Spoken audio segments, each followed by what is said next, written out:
अस्सलाम वालेकुम वरहमतुल्लाहि वबरकातुहू। दोस्तों, ਇਹ सूरज ਜਿਹੜਾ ਚਮਕ ਰਿਹਾ ਹੈ ਬਿਲਕੁਲ ਰੋਜ਼ਾਨਾ ਦੀ ਤਰ੍ਹਾਂ ਚਮਕ ਰਿਹਾ ਹੈ।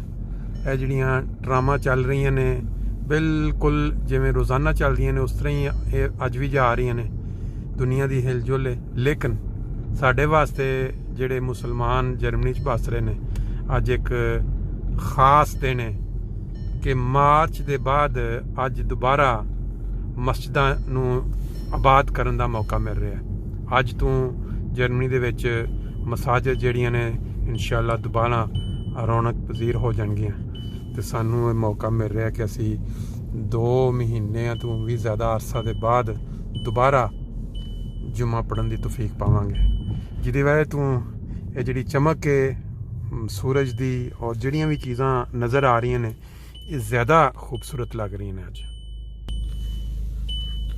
ਦੇਖ ਕੇ ਇਸ ਤਰ੍ਹਾਂ ਲੱਗ ਰਿਹਾ ਕਿ ਅੱਜ ਤੇ ਕੋਈ ਜ਼ਿਆਦਾ ਹੀ ਰੇਲ ਪਿਲ ਹੈਗੀ ਹੈ, ਕਿਉਂਕਿ ਮਸਾਜਿਦ ਖੁੱਲ੍ਹਣ ਦੇ ਨਾਲ ਲੱਗਦਾ ਬਾਕੀ ਦੇ ਕਾਰੋਬਾਰ ਜ਼ਿੰਦਗੀ ਵੀ ਜਿਹੜੇ ਨੇ ਉਹ ਜ਼ਿਆਦਾ ਬਾਰੌਣਕ ਹੋ ਗਏ ਨੇ।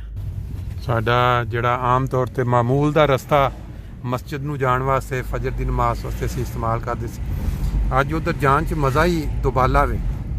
ਇਹ ਇਨਸਾਨੀ ਨੇਚਰ ਹੈ ਕਿ ਜਦੋਂ ਤੁਹਾਡੇ ਸਾਹਮਣੇ ਕੋਈ ਐਸਾ ਮਕਸਦ ਹੋਵੇ ਜਿਹੜਾ ਤੁਸੀਂ ਅਰਸਾ ਦਰਾਜ਼ ਤੋਂ ਉਹਦੇ ਵਾਸਤੇ ਤਰਸ ਰਹੇ ਹੋਵੋ ਉਹ ਹਾਸਲ ਹੋ ਜਾਏ ਤੇ ਤੁਸੀਂ ਜਿਹੜਾ ਵੀ ਕੰਮ ਕਰ ਰਹੇ ਹੁੰਦੇ ਉਹਦੇ ਵਿੱਚ ਖੁਸ਼ੀ ਦੁਬਾਲਾ ਹੋ ਜਾਂਦੀ।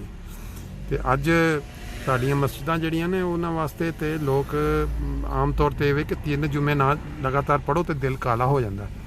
ਤੇ ਮੁਸਲਮਾਨਾਂ ਵਾਸਤੇ ਵਰਲਡ ਵਾਈਡ ਵੀ ਪਾਬੰਦੀ ਲੱਗੀ ਸੀ ਤੇ ਹੁਣ ਇੱਥੇ ਜਰਮਨੀ ਦੇ ਵਿੱਚ ਵੀ ਪਾਬੰਦੀ ਦੇ ਬਾਅਦ ਅੱਜ ਇਹ ਖਤਮ ਹੋਈ ਹੈ। ਤੇ ਮੈਨੂੰ ਲੱਗਦਾ ਕਿ ਖਿਲਖਿਲਾ ਕੇ ਲੋਕ ਦੌਰ ਕੀ ਕਹਿੰਦੇ ਨੇ ਜੌਕ ਦਰ ਜੌਕ ਮਸਜਿਦਾਂ ਵੱਲ ਆਉਣਗੇ। ਲੇਕਿਨ ਕਿਉਂਕਿ ਕਾਨੂੰਨ ਇਸ ਤਰ੍ਹਾਂ ਦਾ ਕਿ ਜੇ ਉੱਥੇ ਟਾਈਮ ਨਾਲ ਜਿਹੜੇ ਆਉਣਗੇ ਉਹਨਾਂ ਨੂੰ ਹੀ ਜਗ੍ਹਾ ਮਿਲੇਗੀ।